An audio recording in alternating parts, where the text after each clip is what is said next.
I have 2000 miles on my Kia EV9 and like it, but regret I didn't go a trim level up. This is a letter I recently read in which a Kia EV9 owner Dan seems happy overall with his Kia EV9 but highlights a few minor frustrations and one regret regarding the trim level he chose. After 2000 miles on his Kia EV9, he regrets not going a trim level up. Has this ever happened to you? Welcome back everyone. This is Armen Harayan from TalkNews.com. I'm about to read Dan's letter to you, and give me thumbs up if you like this video, please, and subscribe if you are here first time. Some of you may remember that about a month ago I reviewed the 2024 Kia EV9, which I thought it surpassed the Telluride, and I showed how Kia EV investment paid off. I will have the link of that review in the description of this video, you can check. But having experienced the new 2024 Kia EV9 myself, I wanted to hear from some other EV9 owners and see if anyone had any regrets about this really nice SUV. This one owner's regret about his chosen trim level was particularly interesting,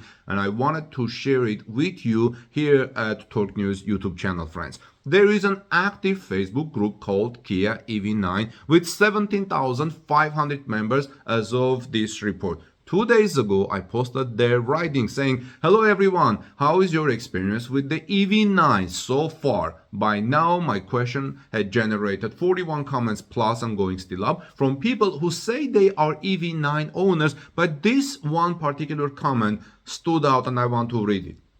Then writes, "I have 2000 miles so far on my EV9, a couple of 6 hours trip. I like it but have a few minor complaints and one regret. I should have gone a trim level up. My minor complaints are the following. I own a 2020 Kia Niro, an older generation car than my EV9, but with a far better key fob. The stereo and cruise control buttons are reversed between the cars. That's annoying. The Android Auto stuff and actual car radio seems to be comparative. It's almost either or. Range drops quickly at high speeds, more than I would like in my EV9. But I like the build quality and ride. It's very comfortable for me and I'm glad I bought it."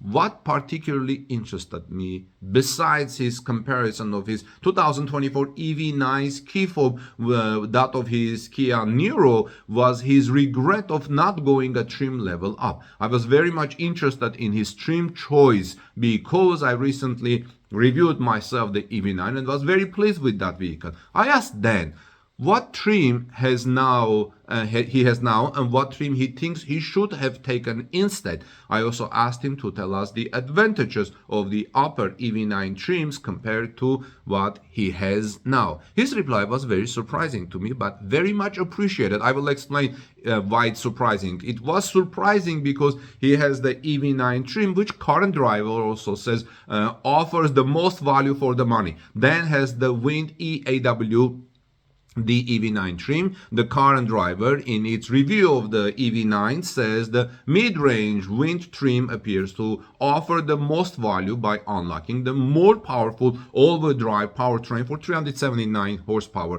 It also comes with desirable standard features such as second row captain chair, a heat pump for the climate control system, heated front seats and steering wheel, and a host of driver assistant features.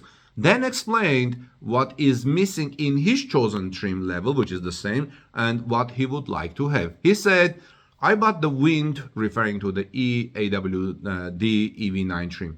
"I might have gone one level up for a few little convenience features like driver memory stuff, and I wish I had a trailer hitch, but I'll add one in a year or so when they are more available aftermarket." So that's a direction you can go, aftermarkets, to improve your trim. These are minor things. Dan finds the EV9 comfortable, well built, and enjoyable to drive. The EV9 has already piled up awards and nominations. This vehicle offers great ride, space, and we think the electric vehicle, actually Kia EV9, will outsell the EV6 in the United States if car buyers don't have cheaper options. Now let's look at a few more responses from Kia EV9 other owners. Let's see what they say about their purchase. One person, his name is Jeff, says, "I've driven Toyota my whole life. I traded a Toyota 4Runner for the Kia EV9 and I don't regret it. Best car I've owned ever. I love it," writes Jeff. Another person says, "No problem so far. Had it about 3 weeks, 2,470 miles, GT line, lots of tech to learn. Yes, Kia has lots of tech.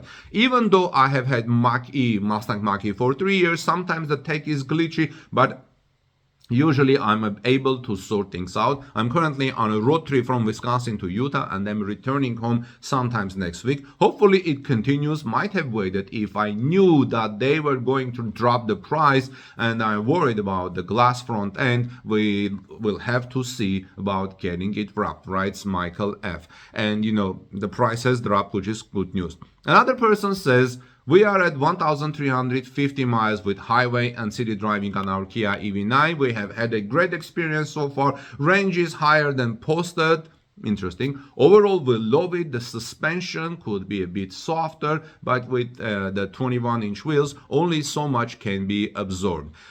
So here are more interesting comments. This one interesting comment on how the Kia EV9 does on snow, because if you are in the northern part of the United States or Canada, you may want to know it. 10,000 kilometers already on my Kia EV9, most of it on the sea to sky, Vancouver to windshield, tons of snow, best car to drive in snow, better than my Toyotas. The heavy battery that evenly weights all four wheels give it a kind of traction you just don't get in gas cars without loading your trunk, and it's the most comfortable car I've had 4 road trips so far, and it's huge. First 7 adults, unlike Tesla, where best you can do to seat 7 adults. The household plug is awesome. I can no longer live without the air conditioned seats. All 3 rows recline, the middle row slides and make more leg room in whatever row you want. Seriously, great car, writes Catherine, probably in one of the northern parts of the United States or Canada. Another person says, we have around 4,000 miles on our GT line and have been enjoying it so far. No real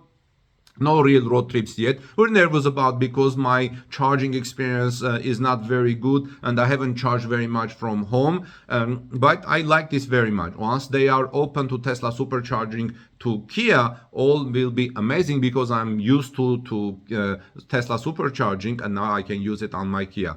Now, getting back to Dan, friends, do you have any regret about a trim level of a vehicle you have chosen? When you go to choose vehicles, I would recommend test drive it. Look for different trims. Do your homework at home. I read other comments under my questions and under the article that I published at torquenews.com. People say, here's how we buy cars.